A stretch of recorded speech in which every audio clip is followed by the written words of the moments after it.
Who am I? Well, that's an interesting question. And I believe if a person will start to study that and look for the answer, they'll find it. See, I think we live simultaneously on three planes of understanding. We're spiritual creatures, we have an intellect, and we live in physical bodies. Okay. But because we lack awareness or understanding of who we are, we're totally locked into a physical world, and we let things outside of us control us. 95% of the population are reacting to life. They're not really living at all. Don't waste your damn life. And then you think, well, why would people be resistant to that message? It's like, well, you really want to wake up and figure out that you're wasting half your life? And when people do that kind of wasting, they actually hate it. It's like, so it's painful. It's painful to recognize that.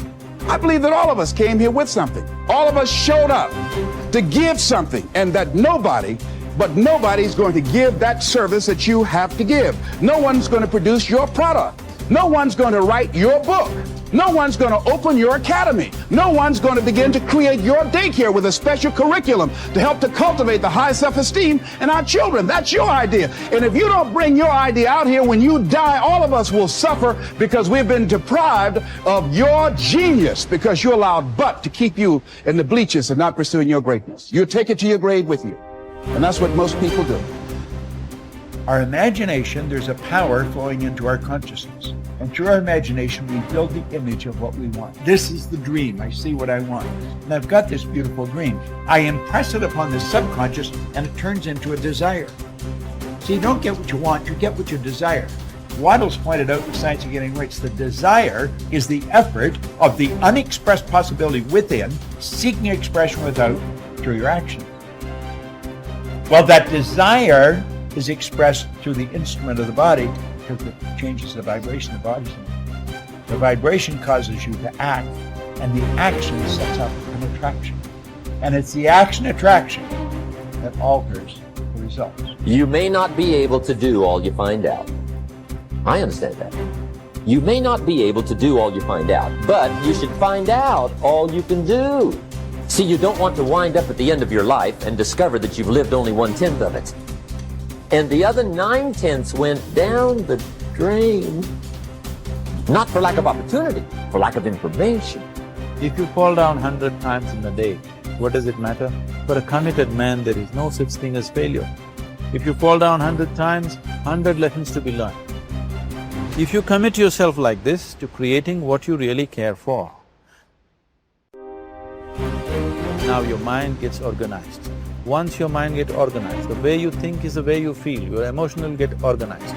Once your thought and emotion is organized, your energies will get organized in the same direction.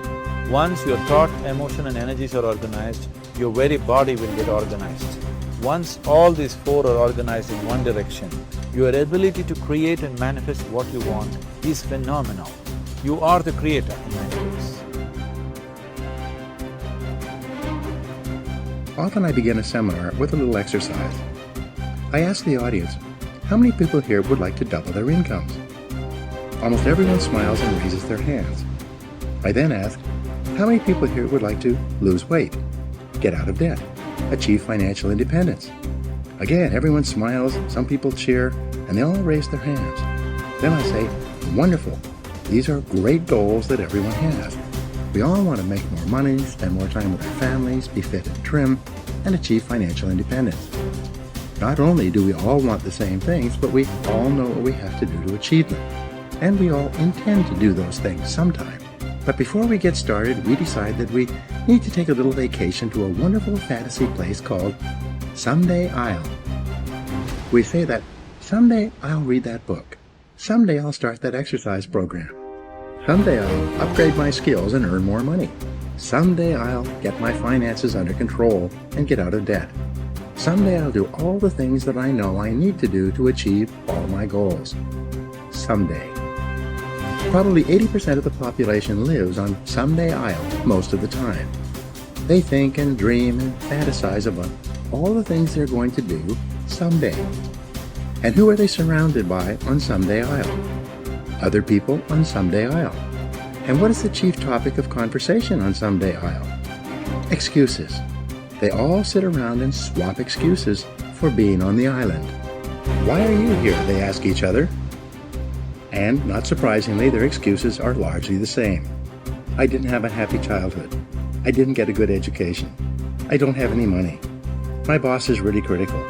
My marriage is no good. No one appreciates me. Or, the economy is terrible. They have come down with the disease of excusitis, which is invariably fatal to success. They all have good intentions, but as everyone knows, the road to hell is paved with good intentions. The first rule of success is simple. Vote yourself off the island. No more excuses. Do it or don't do it, but don't make excuses. Stop using your incredible brain to think up elaborate rationalizations and justifications for not taking action. Do something, do anything. Get on with it. Repeat to yourself, if it's to be, it's up to me. Losers make excuses. Winners make progress. Now, how can you tell if your favorite excuse is valid or not? It's simple. Look around and ask, is there anyone else who has my same excuse who is successful anyway? When you ask this question, if you're honest, you'll have to admit that there are thousands and even millions of people who've had it far worse than you, who have gone on to do wonderful things with their lives. And what thousands and millions of other people have done, you can do as well, if you try. It's been said that if people put as much energy into achieving their goal as they spend making up excuses for failure, they would actually surprise themselves. But first, you have to vote yourself off the island. Here's how to really cash in on this year. Number one, get serious. Life is serious. We call it life or death. Somebody asked me one time if I had a good description of life. I said, yes, I think I've got a good one. Life is the struggle to keep death at a respectable distance. Right? Death seems to want to move in prematurely. If you want to live a good, long, flourishing life, you got to push back. You can't just give in. You got to push back. And we're dealing with some serious matters here. So we can't just, tell the latest 10 jokes and just go home. We're not here to entertain. We're here to instruct. We're here to grow. We're here to learn. We're here to get the best we possibly can. Serious. Life is serious. The future is serious.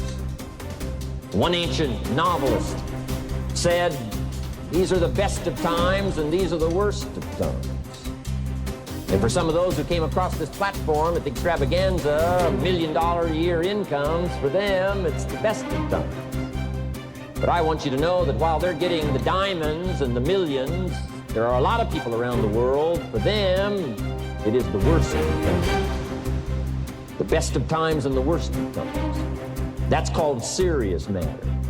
How come such a difference from those who can reach such incredible heights and those who haven't yet found the answers for their life and their health and their future? We just have to ponder that and let that give us a note of seriousness, a note of seriousness. It's serious whether you win or lose. It's serious whether you succeed or fail. It's serious whether you've got a good future carved out for yourself or you do not have. These are serious matters. Matters of the heart are serious. Matters of income are serious. Matters of supporting your family, serious. See what you can do, touch the lives of as many people as you can possibly touch. Number one was get serious. Here's number two, get smart. That's what these journals are for. That's what pad and pencil's for. That's what taking notes is for. See if you can't increase your ability to comprehend ideas, information that can be life transforming.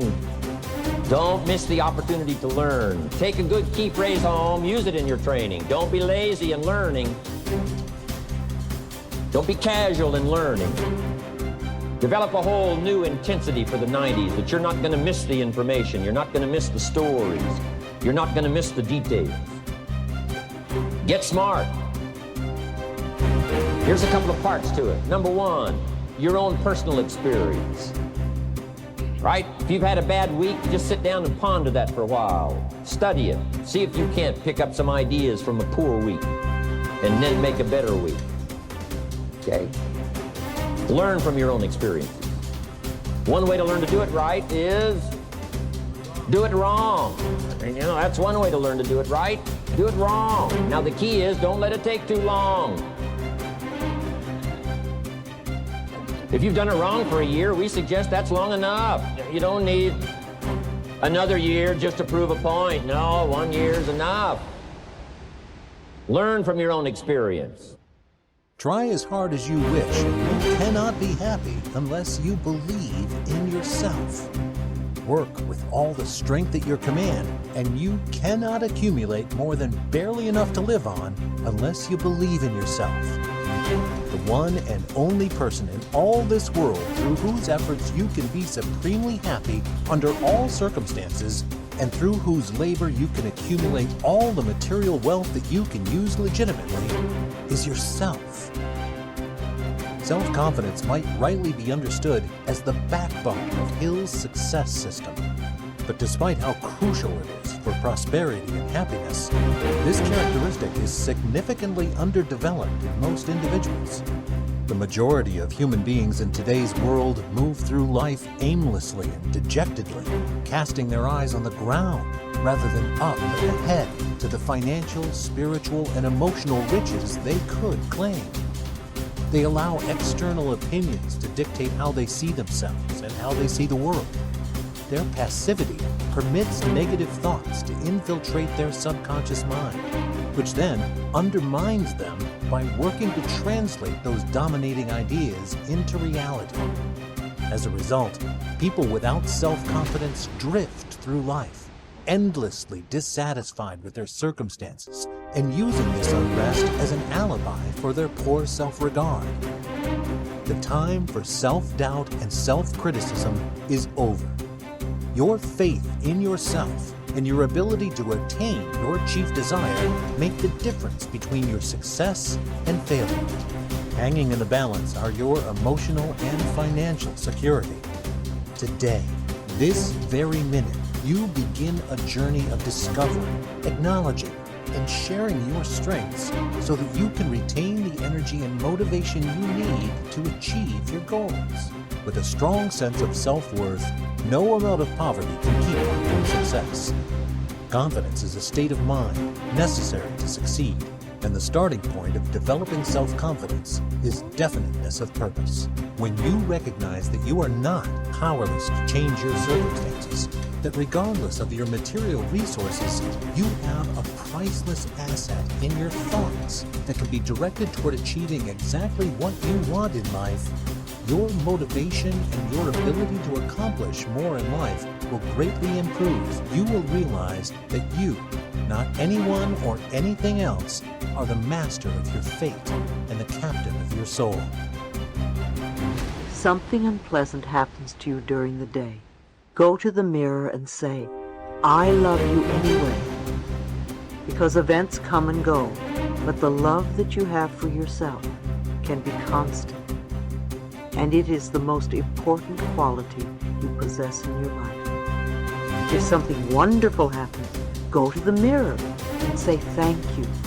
Acknowledge yourself for creating this wonderful experience. You can forgive in the mirror too. Forgive yourself and forgive others. You can talk to other people in the mirror, especially when you're afraid to talk to them in person. You can clean up old issues with people, parents, bosses, doctors, children, lovers. You can say all sorts of things that you would be afraid to say otherwise. And remember to end by asking them for their love and approval, because that is what you really want. People who have problems loving themselves are almost always people who are not willing to forgive, because not forgiving shuts the door to the heart. When we forgive and let go, not only does a huge weight drop off our shoulders, but the doorway to our own self-love opens up. People will say, "Oh, such a load is dropped off." Well, of course it has, because we've been carrying this burden forever. Dr. John Harrison states that forgiveness of both the self and the parents, coupled with the release of past hurts, cures more illness than any antibiotic ever could. It takes a lot to make children stop loving their parents, but when they do, it takes even more for them to forgive them. When we won't forgive, when we won't let go, we're binding ourselves to the past. And when we are stuck in the past, we cannot live in present time. And if we are not living in the present, how can we create our glorious future? Old garbage from the past just creates more garbage for the future.